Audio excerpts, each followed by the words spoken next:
Give me a minute and let's look at this graph together, shall we? What we're looking at here is the average number of daily offensive attacks by the Russians against Ukraine starting November 27th and going right through until today, the 27th of February, 2025. So the 3 months of winter, right? And you see that the long bars, the long vertical bars, are the number of attacks that day, offensive operations by the Russians. The orange line is the 7-day moving average of attacks.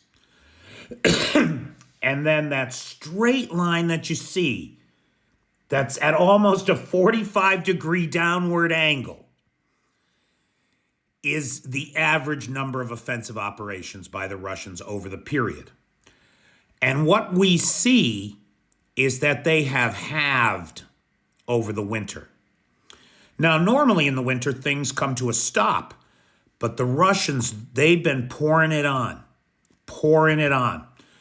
And I think the reason is obvious. They expected that when the Trump administration came in, they would have a friend in the White House, which they clearly do, who would be able to put the pressure on Ukraine to bring them to the table and end this thing. And they would be able to keep all the territory that they got. The only thing is they didn't get any territory. Their total advances over this period amount to less than 0.2% of Ukraine. And at the cost of 97 Russian soldiers per square kilometer.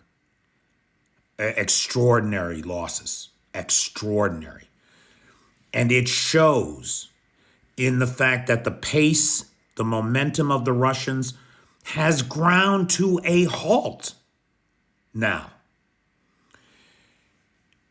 This is a good sign that the Russian forces may well be coming to a culminating point.